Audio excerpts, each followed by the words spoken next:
परमेश्वर के मीठे और मधुर नाम में आप सभी को जय मसीह की।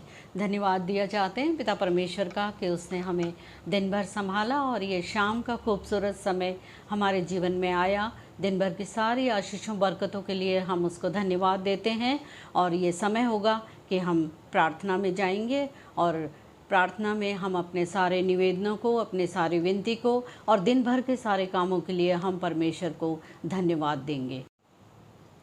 आज से हम रात की प्रार्थनाओं का एक विषय लेके चल रहे हैं, आओ हम युद्ध करें। लेकिन ये युद्ध किस प्रकार का है और ये युद्ध किससे है, इसे हम वचन के अनुसार पाते हैं। इफिसियों की पत्री उसका 6वां अध्याय और 12वां पद, जो कि हमें कुछ इस प्रकार बताता है, क्योंकि हमारा यह मल्ल युद्ध लहू और मांस से नहीं, परंतु प्रधानों से और अधिकारियों से और इस संसार के अंधकार के हाकिमों से और उस दुष्टता की आत्मिक सेनाओं से है जो आकाश में है। और ये सेनाएं हमारे विरुद्ध किस तरह की दुष्टता संसार में हमारे चारों तरफ फैलाती हैं, उन सभी बातों को हम प्रार्थना के माध्यम से परमेश्वर के सन्मुख रख कर प्रार्थना करेंगे। आइए प्रार्थना करें। धन्यवाद धन्यवाद धन्यवाद, स्तुति महिमा के योग्य परमेश्वर तेरे सन्मुख आते हैं। धन्यवाद दिया चाहते हैं पिता परमेश्वर, दिन भर की सारी आशीषों बरकतों के लिए। दिन भर आपने संभाला, हमें सुरक्षित रखा, हर तरह के खतरों से महफूज रखा। आपका धन्यवाद करते हैं पिता परमेश्वर। ये खूबसूरत शाम का समय आपने हमारे जीवन में दिया, उसके लिए हम आपका कोटि कोटि धन्यवाद करते हैं पिता परमेश्वर। जब हमने दिन भर में अपने कामों को किया पिता परमेश्वर, आपने हमारी सहायता और मदद की। ये शाम का समय पिता परमेश्वर हम आपकी संगति में बिताते हैं और अपने घुटनों को, अपने सरों को पिता परमेश्वर आपके हुजूरी में झुकाते हैं, जबकि हम जानते हैं पिता परमेश्वर कि हमारे चारों ओर की जो परिस्थितियाँ होती हैं, वो विपरीत परिस्थितियाँ हमको आपकी उपस्थिति में आने से रोकती हैं पिता परमेश्वर। हम जानते हैं पिता परमेश्वर, जब हम प्रार्थना में आपके नज़दीकी में आते हैं तो वो एक तरह से हमारे जीवन का युद्ध स्थल होता है। वो एक युद्ध स्थल होता है जब हम प्रार्थना में आपके नज़दीकी में आते हैं पिता परमेश्वर। और ये प्रार्थना का जीवन जो होता है वो शैतान के गढ़ों को ढा देने वाला जीवन होता है। होने दीजिए पिता परमेश्वर कि हम दिन भर की अपनी सारी कठिनाइयों, सारी विपरीत परिस्थितियों से जब पार हो जाते हैं, हम अपने जीवन में सुख और शांति का अनुभव करते हैं पिता परमेश्वर। होने दीजिए हम शाम के समय बैठ के आपके नाम का धन्यवाद करने पाएँ पिता परमेश्वर। होने दीजिए कि हम प्रार्थनाओं में सुबह से लेकर शाम तक के धन्यवाद को आपके सामने उपस्थित, आपकी उपस्थिति में लाने वाले बन सकें पिता परमेश्वर। धन्यवाद दिया चाहते हैं हर तरह की आशीषों और बरकतों के लिए। प्रार्थना और विनती करती हूँ पिता परमेश्वर उन सारी विपरीत परिस्थितियों के लिए जो भी दिन भर में हमारे नज़दीकी में आती हैं पिता परमेश्वर। हम जानते हैं कि हम जब अपने संसारिक कामों में लगे रहते हैं, उस समय हम अपने संसारिक कामों को बहुत सफलतापूर्वक करने पाते हैं पिता परमेश्वर। लेकिन जब हम शाम के समय थोड़ा सा समय आपकी उपस्थिति के लिए अपने जीवन में से निकालते हैं तो शैतान कभी भी शांत नहीं रहता। दिन भर के संसारिक कामों को करते समय वो कभी भी अशांत नहीं होता, लेकिन जब हम आपके हुजूरी में बैठते हैं तो वो अशांत होता है और हमें पिता परमेश्वर हमारे सामने ऐसी विपरीत परिस्थितियों को लेकर आता है और हमें आपके हुजूरी में बैठने से रोकता है पिता परमेश्वर।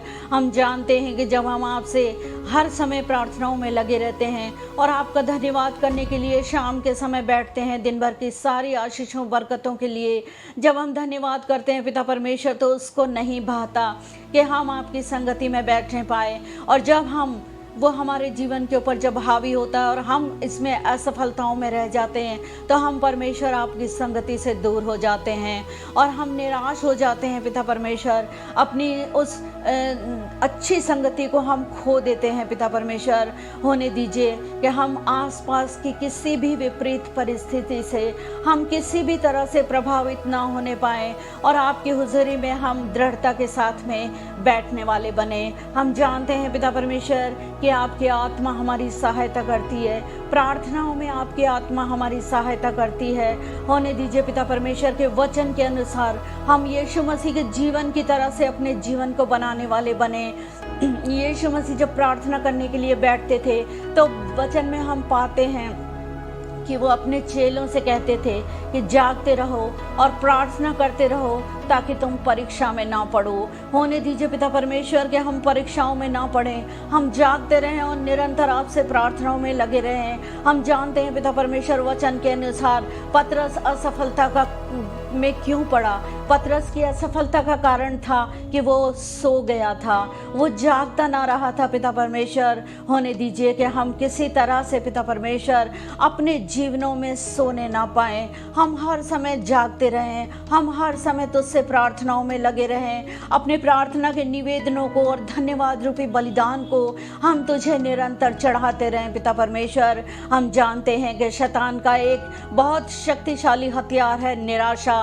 वो निराशा के माध्यम से पिता परमेश्वर हमारे जीवनों में प्रवेश करता है। वो बहुत तरीकों से हमारे जीवन में निराशा को लेकर आता है, और जो निराशा के अंदर अपने जीवन को बिताने लगते हैं वो आपकी संगति से दूर हो जाते हैं, वो आपकी संगति में जुड़ के रह नहीं पाते। पिता परमेश्वर हम वचन में से देखते हैं कि नहेमिया जो कि पिता परमेश्वर अपने काम को करने के लिए दृढ़ रहा, उसने उपवास किया, उसने प्रार्थना की पिता परमेश्वर, जबकि उसके राज के कर्मचारी लोग जो थे उसकी हंसी उड़ाते थे, उसे ठट्टों में उड़ाते थे। तोबिया और संबलत कर्मचारियों के बारे में हम वचन में पढ़ते हैं पिता परमेश्वर कि उन्होंने उसको ठट्टों में उड़ाया, लेकिन उसने किसी भी बात की परवाह नहीं की, वरन तुझ में वो दृढ़ होकर अपने काम को करता रहा।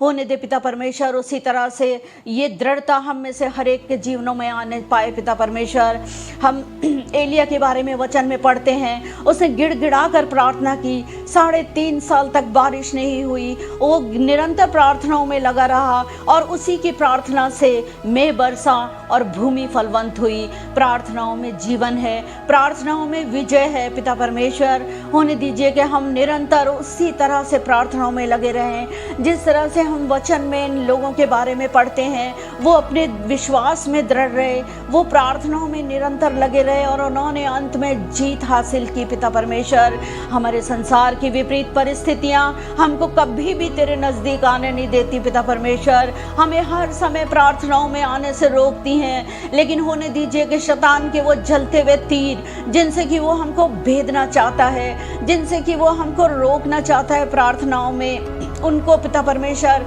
हम पवित्र आत्मा की सामर्थ्य से उसे तोड़ने पाएं, उन तीर को हम बुझाने पाएं पिता परमेश्वर, ताकि हम प्रार्थनाओं के माध्यम से आपकी नज़दीकी में आके उन सारी आशीषों और बरकतों को हासिल करने वाले बने। पिता परमेश्वर हमें पिता परमेश्वर मन के अंदर निराशा आती है, जो कि बाहरी भी निराशा होती है और हमारे मन के अंदर भी निराशा आती है, थकान होती है, सुस्ती आती है, आलस से आता है। पिता परमेश्वर ये सारे हथियार हैं उस शैतान के जो तीर के समान हमें भेदते हैं और हमें रोकते हैं तेरी हुजूरी में आने से।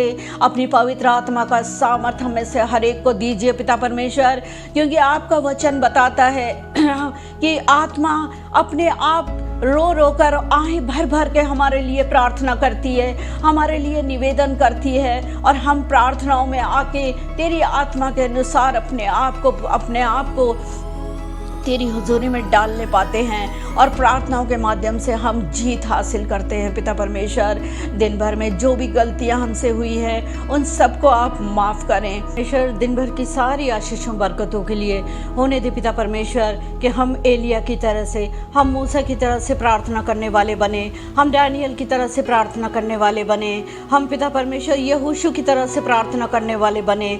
होने दीजिए पिता परमेश्वर कि हम अपने जीवनों में प्रार्थनाओं में निरंतर गहराई में चलते चले जाएं।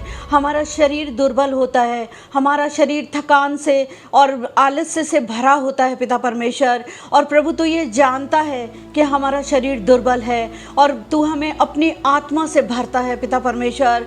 और जब हम तेरी आत्मा से भरते हैं पिता परमेश्वर तो हम प्रार्थनाओं में बैठने में कामयाब होते हैं। होने दीजिए पिता परमेश्वर कि जिस तरह से हम संसारिक बातों के ऊपर विजय पाते करते हैं पिता परमेश्वर, जिस तरह से आपने क्रूस के ऊपर उन सभी निंदा करने वालों के लिए भी प्रार्थना की जो आपको दोषी ठहरा रहे थे, जो आपके ऊपर दोष लगा रहे थे, आपने उनके लिए भी प्रार्थना की पिता परमेश्वर। वही प्रार्थना का जीवन आज हम में से हर एक का बनने पाए कि हम हर एक के जीवनों को माफ करने वाले बने। हर एक जो हमें सताते हैं और बुरा भला कहते हैं, दाऊद राजा की तरह से, जिस तरह से उसने वचन में कहा है कि जो तुम्हें बुरा भला कहता है, जो तुम्हारे साथ बुरा व्यवहार करता है, तुम उसके लिए प्रार्थना करो। होने दीजिए पिता परमेश्वर, हमें से हर एक का प्रार्थना का जीवन बनने पाए और हमें से हर एक पिता परमेश्वर अपने शरीर की दुर्बलताओं में पिता परमेश्वर तू हमें सामर्थी बनाता है, इस बात को लेकर हम प्रार्थना करने वाले बन सके और सामर्थी प्रार्थना हम में से हर एक के जीवन को विजय के द्वार की तरफ ले जाने वाली बने। पिता परमेश्वर, आप अपनी आत्मा का अभिषेक हम में से हर एक को दीजिए ताकि पिता परमेश्वर पवित्र आत्मा की सामर्थ से हम प्रार्थना की गहराइयों में जाने पाए, वचन की गहराइयों में जाने पाए। पिता परमेश्वर, अब वो समय आने वाला है, दूर नहीं है, जबकि वचन हमारे हाथों से छीन लिया जाएगा। जब तक वचन की बातें हमारे अंदर नहीं होंगी पिता परमेश्वर, हम अपने जीवन की कठिनाइयों का सामना नहीं कर पाएंगे। पिता परमेश्वर, इस समय के दिन बुरे आए, होने दीजिए पिता परमेश्वर के हर एक भक्त तुझे ऐसे समय में पुकार ले जब तू मिल सकता है और पिता परमेश्वर तेरी आशीषों से भरपूर पाया जाए। दिन भर के हर एक गलती गुनाहों से आप हमें माफ़ करें। ऐसा जीवन दे पिता परमेश्वर के अपने जीवन में उन सारी गलतियों को हम दोबारा से दोहराने वाले नहीं बने।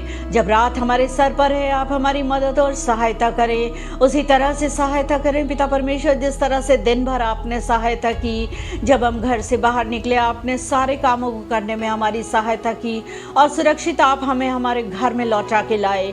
रात भर हमारे अपने स्वर्गदूतों का डेरा हमारे घर के और हमारे जीवनों के चारों तरफ लगाए और सुरक्षित और मीठी नींद से सुलाएं। पिता परमेश्वर, आपकी पाक मर्जी हो तो सुबह की रोशनी इनायत करें ताकि सुबह सवेरे उठें, आपका शुक्र करें और अपने कामों में लग जाएं। मांगती हूँ विनती उद्धारकर्ता यीशु के नाम से, सुने और ग्रहण करें। आमीन।